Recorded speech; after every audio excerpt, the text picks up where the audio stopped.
Israel airport ಮೇಲೆ ಹೌತಿ ಬಂಡುಕೋರರು ದಾಳಿ ನಡೆಸಿಬಿಟ್ಟಿದ್ದಾರೆ. Air India ವಿಮಾನ ಲ್ಯಾಂಡ್ಗೂ ಮುನ್ನವೇ ನಡೆದಿರುವಂತಹ ಅಟ್ಯಾಕ್ ಇದು. ಎಷ್ಟೇ ದಾಳಿಯನ್ನ ತಪ್ಪಿಸೋದಕ್ಕೆ ಇಸ್ರೇಲ್ ರಕ್ಷಣಾ ಪಡೆಗಳು ಪ್ರಯತ್ನ ಪಟ್ಟರೂ ಕೂಡ ನಡೆದಿಲ್ಲ.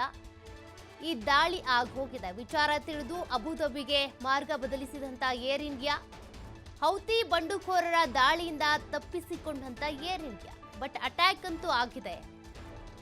ದಾಳಿ ರಭಸಕ್ಕೆ 25 ಮೀಟರ್ನಷ್ಟು ಆಳದ ಗುಂಡಿ ನಿರ್ಮಾಣ ಆಗಿದೆ. ಆ ದೃಶ್ಯವನ್ನ ನೀವು ಗಮನಿಸಬಹುದು. ಇಸ್ರೇಲ್ನ ಅತಿ ದೊಡ್ಡ ಏರ್ಪೋರ್ಟ್ ಮೇಲೆ ನಡೆದಂತ ದಾಳಿ ಇದು.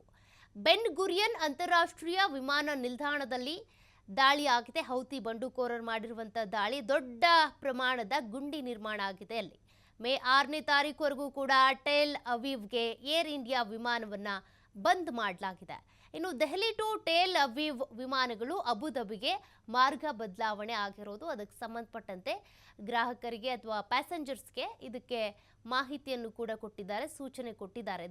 ದೆಹಲಿಯಿಂದ ಟೆಲ್ ಅವೀವ್ಗೆ ವಿಮಾನಗಳು ಅಬುಧಾಬಿಗೆ ಮಾರ್ಗ ಬದಲಾವಣೆ ಆಗಿದೆ ಅನ್ನೋದ್ರ ಬಗ್ಗೆ ಈಗಾಗಲೇ ಪ್ರಯಾಣಿಕರಿಗೆ ಸೂಚನೆ ಕೊಡಲಾಗಿದೆ.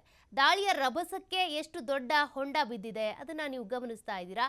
ಇಸ್ರೇಲ್ ಏರ್ಪೋರ್ಟ್ ಮೇಲೆ ನಡೆದಂಥ ದಾಳಿ ಇದು. ಬಟ್ ಅಲ್ಲಿ ಪಕ್ಕದಲ್ಲೇ ಇದ್ದಂಥ ತೋಪಿಗೆ ಹೋಗಿ ಅಥವಾ ಒಂದು ತೋಟಕ್ಕೆ ಹೋಗಿ ಈ ರೀತಿಯಾಗಿ ಆ ಒಂದು ಕ್ಷಿಪಣಿ ಬಿದ್ದಿರೋದು, ಅಟ್ಯಾಕ್ ಆಗಿರೋದು, ಅದನ್ನು ನೀವು ಗಮನಿಸಬಹುದು. ಇಸ್ರೇಲ್ ಏರ್ಪೋರ್ಟ್ ಮೇಲೆ ಹೌತಿ ಬಂಡುಕೋರರು ನಡೆಸಿರುವಂಥ ದಾಳಿ ಇದು. ಇದೇನು ಹೊಸ್ತಲ್ಲ, ಪದೇ ಪದೇ ಅಲ್ಲಲ್ಲಿ ಅಟ್ಯಾಕ್ ಮಾಡ್ತಾನೆ ಇರ್ತಾರೆ. ಇವತ್ತು ನಡೆದಿರುವಂಥ ಅಟ್ಯಾಕ್ನ ಒಂದಷ್ಟು ದೃಶ್ಯಗಳನ್ನು ನೀವು ಗಮನಿಸಬಹುದು.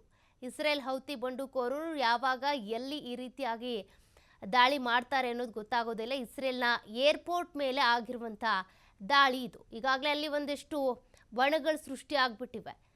ಅದರಿಂದಾಗಿ ನಡೀತಾ ಇರುವಂಥ ಅಟ್ಯಾಕ್ಗಳಿದು.